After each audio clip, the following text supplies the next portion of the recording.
The next case is State of Ohio versus Darren King. Each party will have 15 minutes to present their arguments. The appellant may reserve up to 5 minutes for rebuttal. If you do plan to reserve rebuttal time, please let me know as I'll be keeping track of the time. The arguments are being recorded. When you present your argument, please introduce yourself, keep your voice up, and remain behind the podium. You should not use the names of children, minors, and victims. During your argument, you can refer to them by initials or terms like the child. We have read your briefs and are prepared to proceed when you are.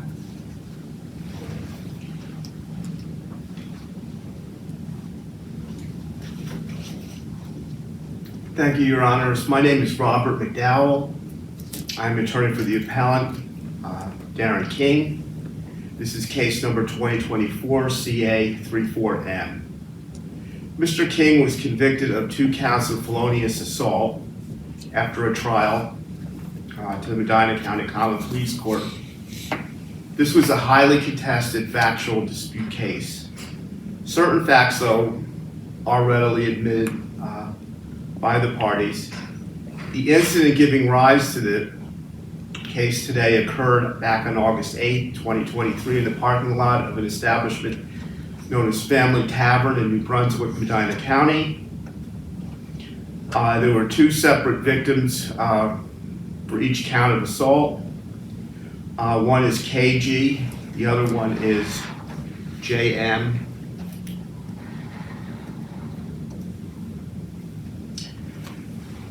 Both of those individuals, along with another couple, arrived at the tavern on motorcycle. One witness for the state who came out was Rachel Seaman. She was a barmaid. In this case, there was a history. The barmaid knew both the appellant and KG. They shared a romantic relationship for some period of time. During the time when KG was in the tavern, there was testimony through her text and phone calls she was receiving. I don't think it's seriously disputed those calls came between the appellant and KG. The barmaid saw those calls. At one point, she went out to the parking lot. It was near closing time. She saw a truck in the parking lot, a black truck. The appellant was sitting in there. And as soon as she knew the appellant, she asked him if he would leave the premises. Appellant didn't leave the premises. He moved his truck closer to the entrance of the property or the establishment. And eventually, at some point, both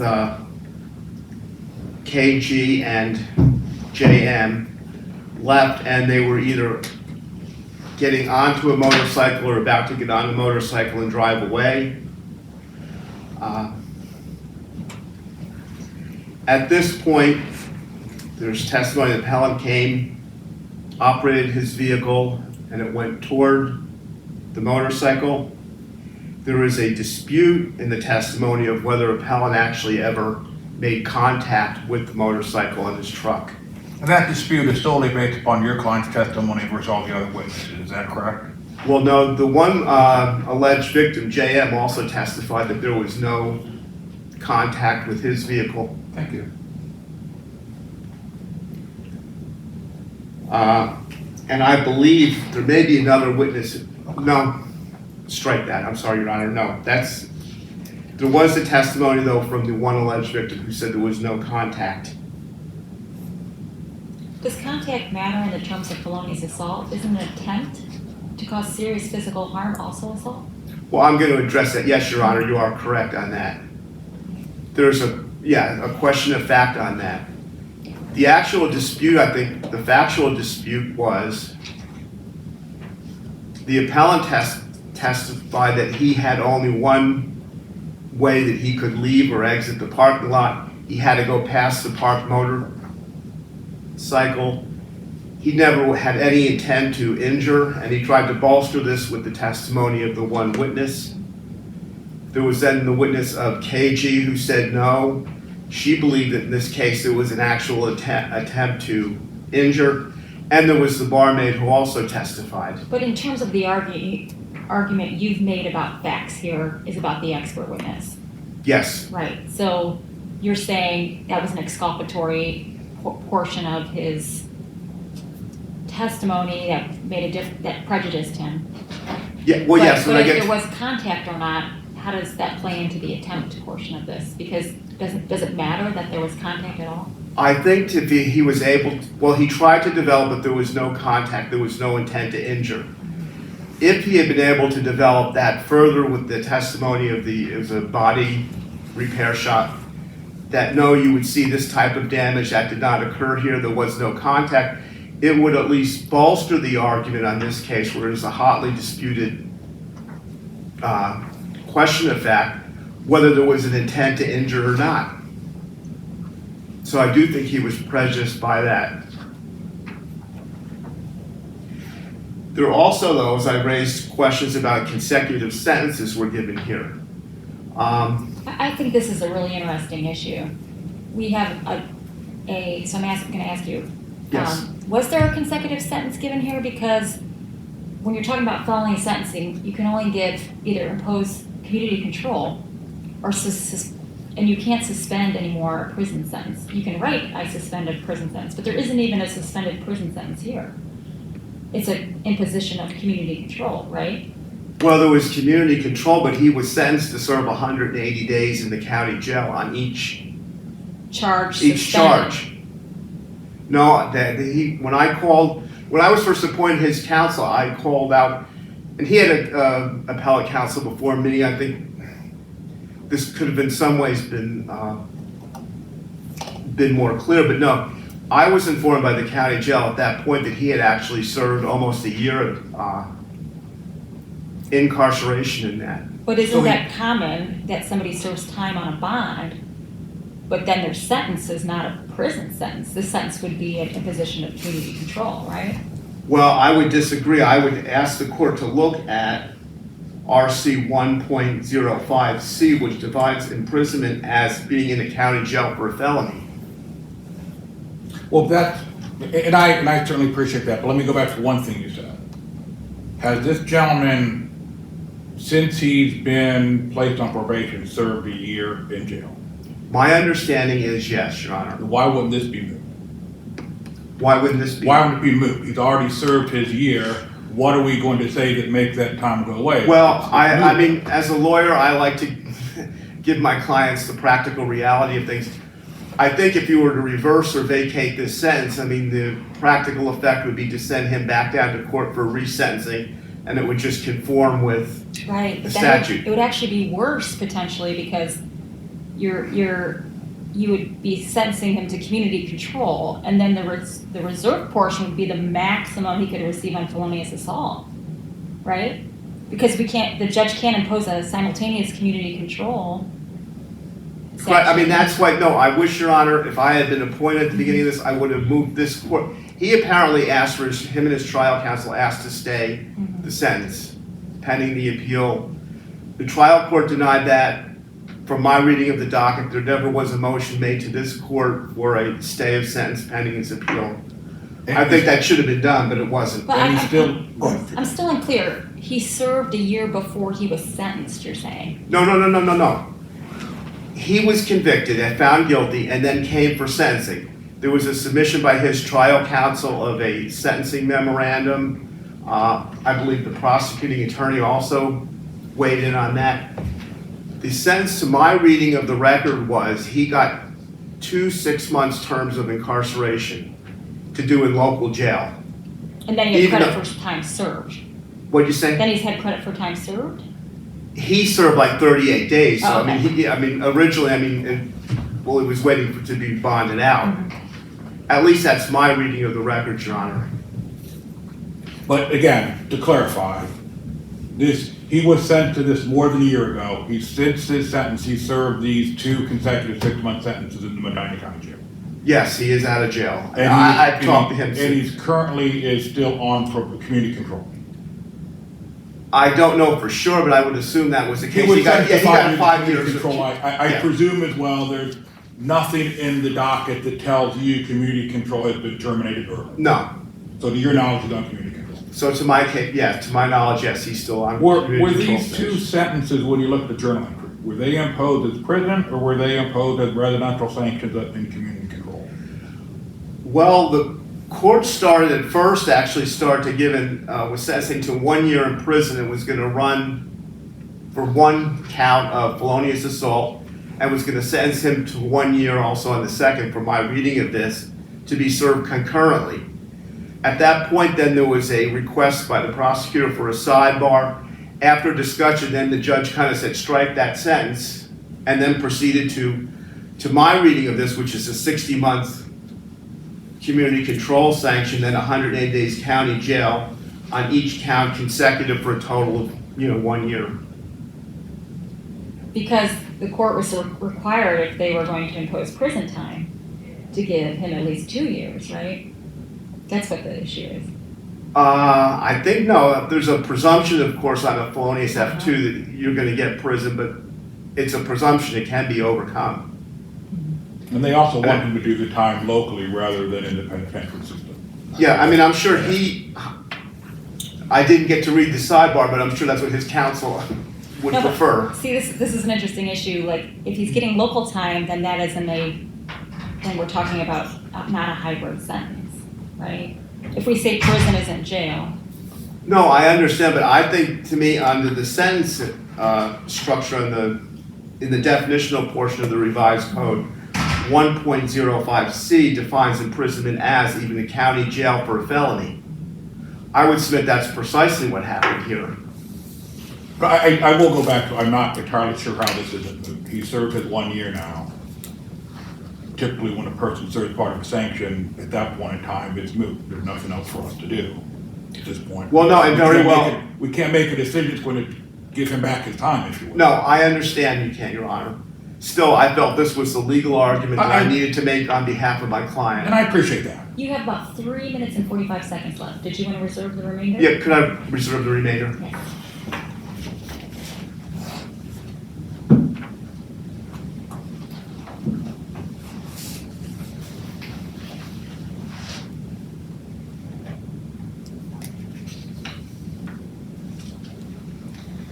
May it please the court, my name is Stephanie Zaranek, and I'm from the Medina County Prosecutor's Office representing the appellee, the state of Ohio. I submitted a notice of additional authority yesterday. I'm not sure if the court has had time to review that, but I don't need to go into great detail about that additional authority. The only point that I'd like to make is that I was reading it over and realized that there is no 1.05C currently in the statute. There used to be a requirement that the definition of imprisoned included being imprisoned in a county jail subject to 2929.16 for a felony, and that is no longer a requirement according to the statute. So revised code 2929.19B6 refers to a sanction of confinement pursuant to 2929.14 or 2929.16. And we would argue that a sanction of confinement is not the same as a sentence of imprisonment.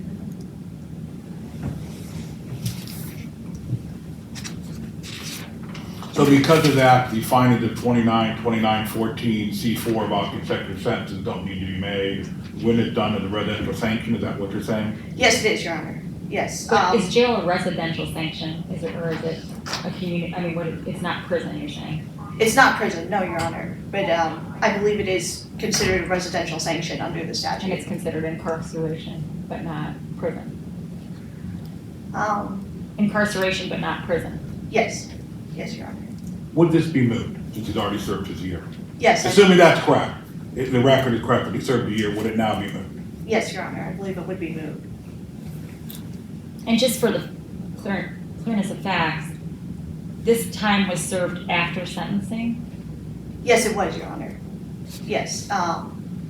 As counsel said, he was initially sentenced to 1 year on the F2 to run concurrently, and then sentenced to the 2 6-month jail sentences.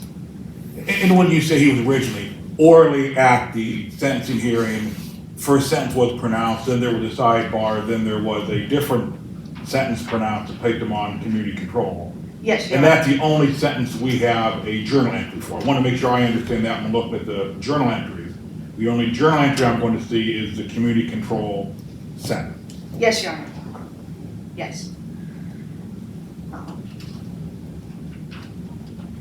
I'd also like to talk about the second assignment of error, which alleges the trial counsel performed ineffectively by not letting the prosecution know about a potential expert witness.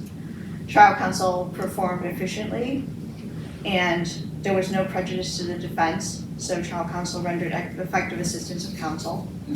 The test for that, of course, is from Strickland v. Washington and State v. Bradley, is adopted by the Supreme Court of Ohio.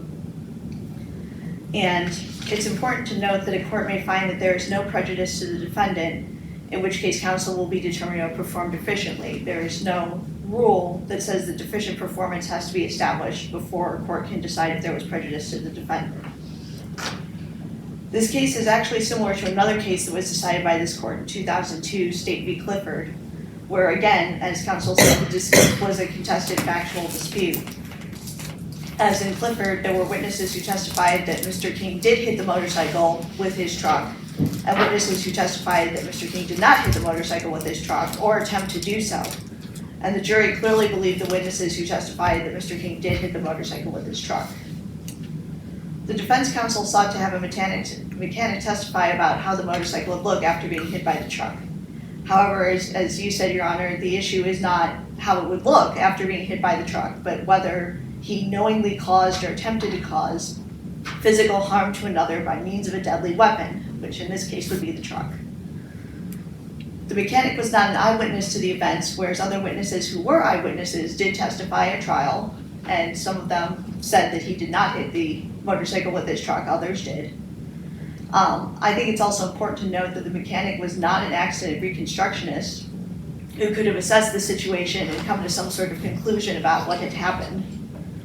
But part of his testimony was admitted at trial because the trial court allowed him to testify about whether the piece of bumper that came off that was found in the parking lot could have come from Mr. King's truck. And he initially said that he did not believe that it could have come from Mr. King's truck based on the model, but he later stated that he had misunderstood the question when defense counsel asked it, and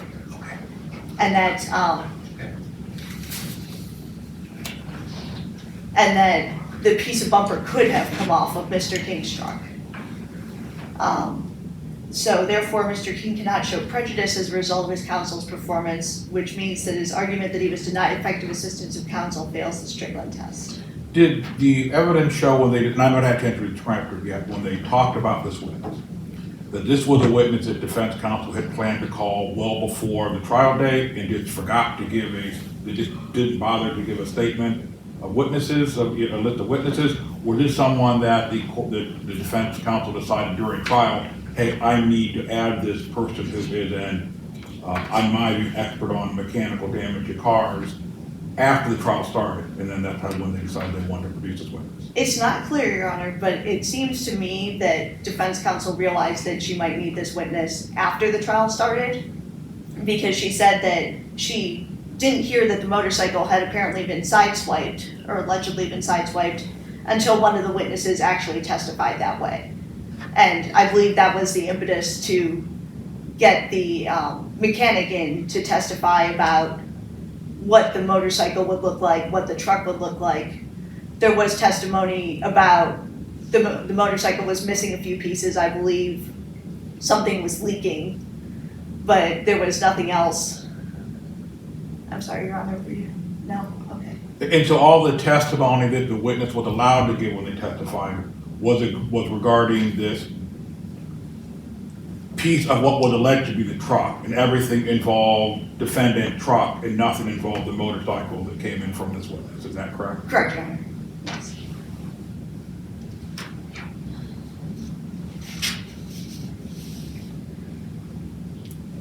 Is there any further questions? Thank you.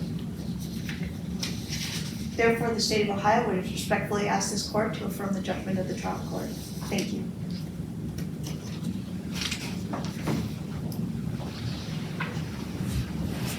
You have approximately 4 minutes. Thank you, Your Honor. In my last 4 minutes, I'm going to start to address or try to address the ineffectiveness of counsel. In this Can you answer case, that question, Mr. McCall, for me that I asked the prosecutor versus the prosecutor?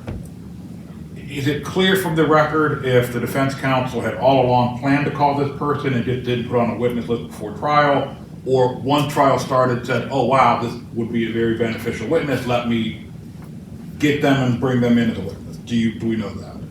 I do not. I agree with my colleague that it's unclear from my reading of the record whether that was the case, whether this was a witness retained before trial or someone during the course of the proceeding.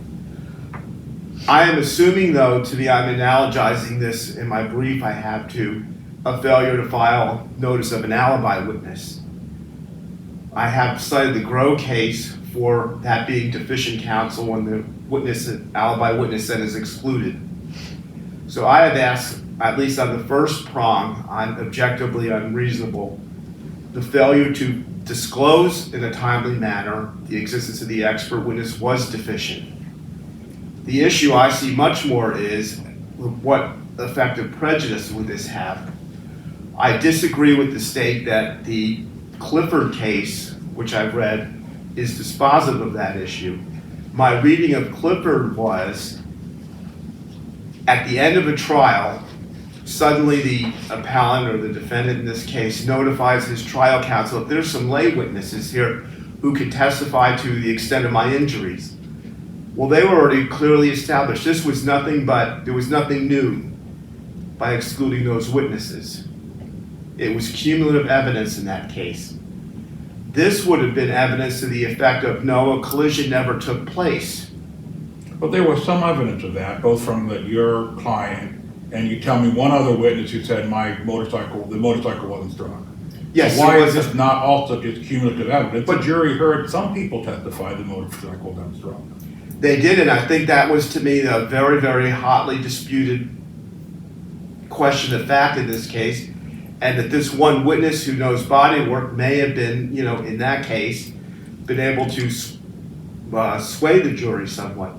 He would have been, clearly not a witness who saw this, not an eyewitness in the sense, but he would have been an expert witness who said, based upon my years of work as a person doing body work and stuff, this is what I would have seen if there was a collision. This is a type of injury on a low impact Is that parking really lot. something a mechanic could testify to? Didn't the trial judge ask if he was an accident reconstructionist, and that would be the right person to say something like that? Isn't there an issue also that whether he was qualified to even make those? But the trial court never reached that issue. Yeah, okay. That's not the reason they excluded him. And if the court has no other questions, Well, I guess I would just ask, in your view, it wasn't sufficient that this person got to testify that, and I'd have to do with the transcript, but I take it that your defendant's truck wasn't damaged, and this other piece of property isn't from his truck, so there wasn't damage to your defendant. correct. I mean, that was the testimony that was elicited, I believe, from the witness. And wouldn't that be sufficient that there wouldn't be prejudice because the jury got to hear that there was no damage to his truck, so consequently there couldn't have been damage to the vehicle? Well, I think that was a disputed question also. I mean, to me, the prosecution tried to say that debris was evidence of a collision. Based upon some of Yeah. the witnesses saying, hey, that came from his truck, here it is, and they argued about that. Yes. Sure. Okay, thank you. Thank you. Okay, thank you, Your Honor.